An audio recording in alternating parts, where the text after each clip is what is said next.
नमस्कार दोस्तों, स्वागत है आपका अपना यूट्यूब चैनल मनीषा कंसल्टेंसी पर, जहां हम बात करते हैं जीएसटी, टैक्स और बिजनेस के इम्पोर्टेंट अपडेट के बारे में। आज हम समझेंगे ऑप्शनल जीएसटी और वन रिटर्न फाइलिंग क्या होता है और अगर आप इसे फाइलिंग करते हो या नहीं करते हो तो आपका क्या फर्क पड़ेगा। सबसे पहले बेसिक समझते हैं, जीएसटी और वन क्या होता है। ये एक जीएसटी रिटर्न होता है जिसमें आप अपनी सेल्स या आउटवर्ड सप्लाई का डिटेल डालते हैं। मतलब आपने किसी कस्टमर को कितना माल बेचे हैं, किस इनवॉइस पर जीएसटी चार्ज किए हैं, ये सब कुछ। इस रिटर्न के माध्यम से ही आपके बायर को इनपुट टैक्स क्रेडिट यानी कि आईटीसी मिलता है। तो जीएसटी वन बेसिकली एक तरह का सेल्स रिकॉर्ड है जो गवर्नमेंट को बताते हैं। अब सवाल आता है, ऑप्शनल फाइलिंग का क्या मतलब है। अगर आप यूआरएमपी स्कीम में हो यानी क्वार्टरली रिटर्न फाइलिंग करते हो तो आपको हर महीना जीएसटी वन भरना कंपलसरी नहीं है, लेकिन जीएसटी पोर्टल आपको ऑप्शनल देता है। चाहे तो आप महीने के इनवॉइस पहले ही अपडेट कर दो, जिसे हम कहते हैं ऑप्शनल जीएसटी रिटर्न फाइलिंग। इससे बायर को उनका आईटीसी जल्दी मिलेगा। इसमें फायदा क्या है और क्या नुकसान है, चलिए मैं आपको बता देता हूँ। अगर आप optional GST one return filing करते हो तो क्या होगा, आपके बायर को आईटीसी मिल जाएंगे जल्दी, क्योंकि उनके रजिस्टर 2B में आपके इनवॉइस शो होंगे। आपका टैक्स लायबिलिटी ट्रैकिंग अपडेट रहेंगे। लेट फाइलिंग पेनल्टी नहीं लगेंगे अगर आप ड्यू डेट के अंदर फाइलिंग करते हैं।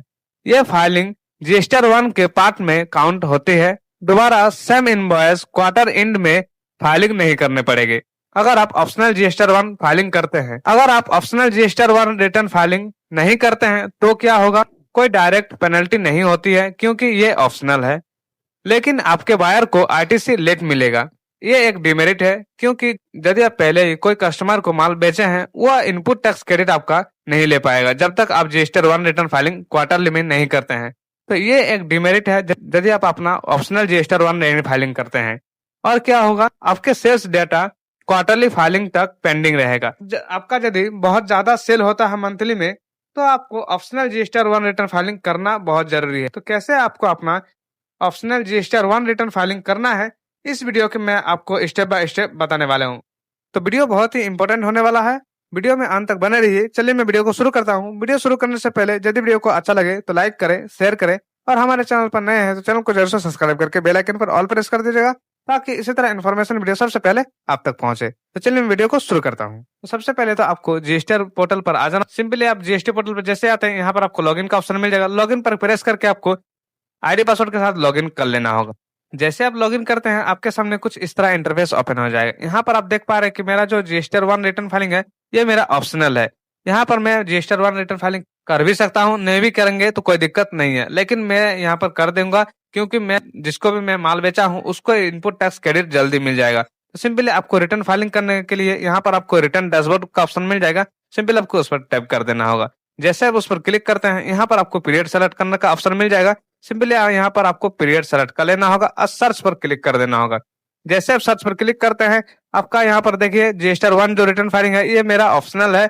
आपका भी यदि ऑप्शनल रहता है तो कोई दिक्कत नहीं है, आप अपना रजिस्टर वन रिटर्न फाइलिंग कर दीजिएगा। तो सिंपली यहाँ पर आपको क्लिक कर देना होगा। जैसे आप क्लिक करते हैं यहाँ पर आपको मिल जाएगा B2B सप्लायर का ऑप्शन। यहाँ पर आपको एक बात का ध्यान देना है कि B2B सप्लायर का ही यहाँ पर आपका डिटेल जाएगा, B2C सप्लायर का डिटेल यहाँ पर आपका नहीं जाएगा। सिंपली ये बात को आपको ध्यान देना है।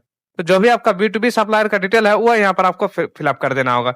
यदि आप टेली में काम करते हैं और आपका यदि जेसन क्रिएट होता है तो सिंपली आप जेसन से भी फाइलिंग कर सकते हैं, और यदि आपका जेसन क्रिएट नहीं होता है तो सिंपली आप मैनुअली भी यहाँ पर फिलअप कर सकते हैं। सिंपली यहाँ पर आपको B2B पर क्लिक कर देना होगा।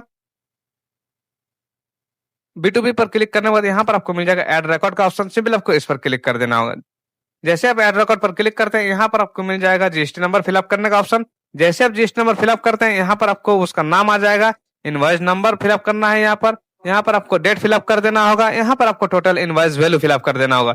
जैसे ये सारा चीज आप फिलअप करते हैं यहाँ पर आपको नीचे मिल जाएगा टोटल टैक्सेबल वैल्यू आपको फिलअप करने का। तो जैसे आप जीएसटी नंबर यहाँ पर फिलअप करेगा यहाँ पर आपका नाम ऑटोमेटिकली आ जाएगा। नाम आपको फिलअप करने की जरूरत नहीं है। सिंपली यहाँ पर आपको आ जाना है इनवॉइस नंबर पर। तो जो भी आपका इनवॉइस का नंबर है वो इनवॉइस नंबर यहाँ पर आपको फिलअप करना है। उसके बाद यहाँ पर आपको डेट फिलअप कर देना होगा। यहाँ पर आपको मिल जाएगा टोटल इनवॉइस वैल्यू। तो जो भी आपका इनवॉइस वैल्यू मतलब हो गया आपका जो टोटल टोटल टैक्सेबल वैल्यू और टैक्स मिला के जो वैल्यू होता है उसको इनवॉइस वैल्यू बोलते हैं। तो वो इनवॉइस वैल्यू यहाँ पर आपको फिलअप कर देना होगा। उसके बाद सिंपली आपको नीचे जो भी आपका टैक्सेबल वैल्यू है, जो भी परसेंटेज का रेट का है, वो यहाँ पर आपको फिलअप करना है। 18% का है तो मैं यहाँ पर 18% फिलअप कर दूंगा। ये टोटल टैक्स ऑटोमेटिक कैलकुलेट कर लेगा। उसके बाद सिंपली आपको सेव पर क्लिक कर देना होगा। और अगर यदि आपका जेसन क्रिएट होता है तो जेसन में आपको कैसे फाइलिंग करना है, चलिए मैं आपको बताता हूँ। सिंपली यहाँ पर आपको बैक पर क्लिक कर देना होगा और यहाँ पर भी आपको बैक पर क्लिक कर देना होगा। तो सिंपली आपको रिटर्न पर आ जाना होगा। रिटर्न पर आने के बाद सिंपली आपको आना है टैली पर। टैली पर जैसे आते हैं यहाँ पर आपको कंपनी ओपन कर लेना होगा और यहाँ पर आपको एक्सपोर्ट करना होगा जेसन। तो कैसे आपको जेसन फाइलिंग एक्सपोर्ट करना है, चलिए मैं आपको बताता हूँ। सिंपली आपको गेटवे ऑफ टैली में रहते हुए यहीं से आपको DOG यानी कि डिस्प्ले मोर रिप के बाद आपको सेलेक्ट करना है स्टेटरी रिपोर्ट पर। उसके बाद आपको जीएसटी रिपोर्ट सेलेक्ट कर लेना होगा। उसके बाद यहाँ पर आपको GSTR1 सेलेक्ट करना है और इंटर प्रेस कर देना होगा। यहाँ पर आपको पीरियड सेलेक्ट कर लेना होगा। तो F2 प्रेस करके आप यहाँ पर पीरियड सेलेक्ट कर सकते हैं।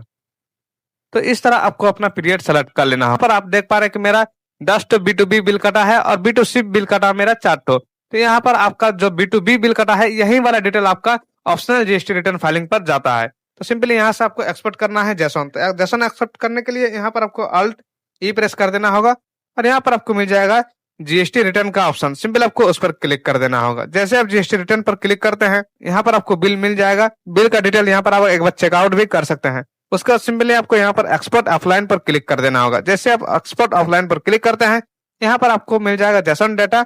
उसके बाद यहाँ पर जो भी फोल्डर में आप रखना चाहते हैं उसका पाथ यहाँ पर आपको डाल देना होगा। तो चलिए मैं यहाँ पर पाथ सेलेक्ट कर लेता हूँ। तो चलिए आपको पाथ कैसे सेलेक्ट करना है मैं आपको बताता हूँ। तो सिंपली आपको यहाँ पर जो भी फोल्डर में जेसन फाइल को रखना चाहते हैं उस फोल्डर के यहाँ पर आपको सेलेक्ट कर लेना होगा और यहाँ पर आपको क्या करना है Alt D प्रेस कर देना होगा। जैसे आप Alt D प्रेस करते हैं ये आपका जो फोल्डर है वो आपका सेलेक्ट हो जाएगा और Ctrl C के साथ आपको कॉपी कर लेना होगा। कॉपी करने के बाद सिंपली आपका आ जाना है टेली प्राइम पर।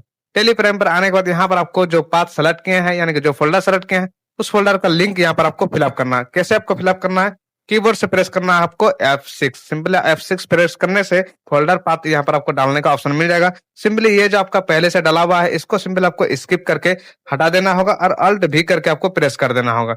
उसके बाद सिंपली आपको Alt V करके यहाँ पर आपको पेस्ट कर देना होगा। उसके बाद सिंपली आपको Ctrl A के साथ एक्सेप्ट कर लेना होगा। उसके बाद यहाँ पर आपको एक्सपोर्ट का ऑप्शन मिल जाएगा। सिंपली आपको एक्सपोर्ट पर क्लिक कर देना होगा। तो जैसे आप एक्सपोर्ट पर क्लिक करते हैं यहाँ पर आपका जेसन यहाँ पर एक्सपोर्ट हो जाएगा। तो ये जेसन आपको जीएसटी पोर्टल पर अपलोड करना है। कैसे आपको अपलोड करना है चलिए मैं आपको बताता हूँ। तो सिंपली आपको आ जाना है जीएसटी पोर्टल पर। यहाँ पर आपको पीरियड सेलेक्ट का ऑप्शन मिल जाएगा। सिंपली आपको पीरियड सेलेक्ट कर लेना होगा। यहाँ पर आपको मिल जाएगा सर्च वाला ऑप्शन। सिंपली आपको सर्च पर क्लिक कर देना होगा। उसके बाद यहाँ पर आपको मिल जाएगा प्रिपेयर ऑफलाइन का ऑप्शन। सिंपली आपको उस पर क्लिक कर देना होगा। यहाँ पर आपको इनवॉइस अपलोड करने का ऑप्शन मिलेगा। सिंपल आपको चूज फाइल पर क्लिक करना है। जहां भी आप जेसन को रखे हैं उस फाइल को यहाँ पर आपको सेलेक्ट करके ये जेसन का आपको सेलेक्ट कर लेना होगा और ओपन पर प्रेस कर देना होगा। जैसे आप ओपन करते हैं यहाँ पर आपको इस प्रकार जेसन अपलोड हो जाएगा। जैसे आपका जेसन अपलोड हो जाता है सिंपली यहाँ पर आपको बैक टू फाइल रिटर्न पर क्लिक कर देना होगा। जैसे आप उस पर क्लिक करते हैं यहाँ पर आपको फिर से पीरियड सेलेक्ट कर लेना होगा। सर्च वाला ऑप्शन पर क्लिक कर यहाँ पर आपको ये वाला ऑप्शनल वाला चूज कर लेना होगा यानी कि सेलेक्ट कर लेना होगा। जैसे आप सेलेक्ट करते हैं यहाँ पर आपको मिल जाएगा जो भी जितना भी आपका इनवॉइस रहेगा काउंटिंग में यहाँ पर आपको शो हो जाएगा कि आपका 10 तो है 12 तो है। जितना भी आपका इनवॉइस रहेगा ये आपका अपलोड हो जाएगा। सिंपली आपको चेकआउट करने के लिए इस वाला ऑप्शन पर क्लिक कर देना होगा B2B ऑप्शन पर। यहाँ पर आपको जीएसटी नंबर, नाम क्या है पार्टी का वो भी डिटेल मिल जाएगा, कितना बिल है वो भी यहाँ पर आपको मिल जाएगा। तो सिंपली डिटेल में चेक करने के लिए आपको यहाँ पर जितना भी बिल काउंटिंग में है उस काउंटिंग पर आपको प्रेस कर देना होगा। बिल का यहाँ पर आपको सारा बिल का डिटेल मिल जाएगा कि आपका बिल का इनवॉइस नंबर क्या है, डेट क्या है और यहाँ पर आपका total invoice value, total taxable value, total tax क्या है। तो इस प्रकार आपको अपना चेकआउट कर लेना होगा। और डिटेल में चेक करना है तो सिंपली यहाँ पर आपको करना है एडिट वाला ऑप्शन पर क्लिक। सिंपल आपको एडिट पर क्लिक कर देना होगा। यहाँ पर आपको मिल जाएगा GST number, invoice value, date वगैरह मिल जाएगा। उसके बाद आप यदि मैनुअली फिलअप करते हैं तो इसी प्रकार फिलअप करना है। पहले आपको जीएसटी नंबर फिलअप करना है, नाम ऑटोमेटिकली आ जाएगा। इनवॉइस नंबर फिलअप करना है, इनवॉइस डेट फिलअप करना है, टोटल इनवॉइस वैल्यू यानी कि जो भी आपका टैक्सेबल वैल्यू है और जो भी आपका टैक्स अमाउंट जोड़ के आता है वो टोटल इनवॉइस वैल्यू होता है। तो टोटल इनवॉइस वैल्यू यहाँ पर आपको फिलअप करना है।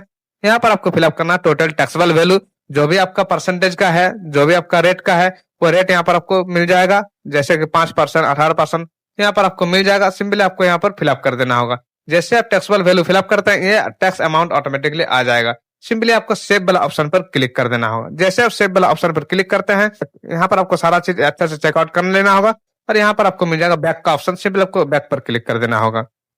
जैसे आप बैक पर क्लिक करते हैं यहाँ पर आपको मिल जाएगा जनरेट समरी का ऑप्शन। सिंपली आपको जनरेट समरी पर क्लिक कर देना होगा। जैसे आप जनरेट समरी पर क्लिक करते हैं आपका जो भी है जनरेट समरी रिक्वेस्ट चला जाएगा। सिंपली आपको रिफ्रेश का बटन मिल जाएगा। सिंपली आपको रिफ्रेश पर क्लिक कर देना। जैसे आप रिफ्रेश पर क्लिक करते हैं ये आपका जो भी इनवॉइस है ये आपका जनरेट हो जाएगा। फाइलिंग करने के लिए आपका रेडी हो जाएगा। सिंपली यहाँ पर आपको मिल जाएगा proceed to file summary. Simple आपको उस पर क्लिक कर देना होगा और जो भी इनवॉइस यहाँ पर आप फिलअप किए हैं वो इनवॉइस का डिटेल यहाँ पर आपको मिल जाएगा। टोटल टैक्सेबल वैल्यू ये आपका टैक्सेबल वैल्यू है और ये आपका टैक्स अमाउंट है। तो सिंपली आप अपना टैली से या आप अपने जो भी मैनुअली एक्सेल वगैरह जो इसमें भी आप बना कर रखे हैं उससे यहाँ पर आपको एक बार चेकआउट जरूर से कर लेना होगा। तो सारा चीज आपको अच्छे से चेकआउट करने के बाद यहाँ पर आपको नीचे आ जाना है। नीचे यहाँ पर आपको मिल जाएगा फाइल स्टेटमेंट का ऑप्शन। सिंपल आपको उस पर क्लिक कर देना होगा। जैसे आप उस पर क्लिक करते हैं यहाँ पर आपको चेकबॉक्स मिल जाएगा। चेकबॉक्स पर क्लिक कर देना होगा। ऑथोराइज सिग्नेचरी में यहाँ पर आपको प्रोप्राइटर का नाम सेलेक्ट कर लेना होगा। यदि आपका पार्टनरशिप का है तो पार्टनर का नाम सेलेक्ट कर लेना होगा। फाइल विथ ईवीसी पर क्लिक कर देना होगा। जैसे आप फाइल विथ ईवीसी पर क्लिक करते हैं आपका रजिस्टर्ड मेल आईडी और मोबाइल नंबर पर एक ओटीपी आएगा। दोनों में से कोई एक ओटीपी यहाँ पर आपको फिलअप करना है। ओटीपी फिलअप करने के बाद यहाँ पर आपको मिल जाएगा वेरीफाई का ऑप्शन। सिंपल आपको वेरीफाई पर क्लिक कर देना होगा। जैसे आप वेरीफाई पर क्लिक करते हैं आपका optional GSTR 1 return filing complete हो जाएगा और आप जिस भी पार्टी को माल बेचे हैं उसका जीएसटीआर 2 भी शो हो जाएगा और आपसे कोई जो भी पार्टी परचेज किए हैं वो इनपुट टैक्स क्रेडिट क्लेम कर सकते हैं। तो इस प्रकार आपको अपना ऑप्शनल जीएसटीआर 1 रिटर्न फाइलिंग कर लेना होगा। आई होप इस वीडियो में आपको सारा चीज समझ में आ गया होगा। इसमें यदि आपका कुछ भी डाउट होता है तो कमेंट सेक्शन में कमेंट कर सकते हैं। कमेंट का रिप्लाई मैं जल्दी देने का कोशिश करूंगा और ये वीडियो आपको कैसा लगा कमेंट सेक्शन में जरूर बताइएगा। फिर मिलते हैं हम लोग नेक्स्ट वीडियो में। तब तक के लिए जय हिंद, वंदे मातरम। Thank you.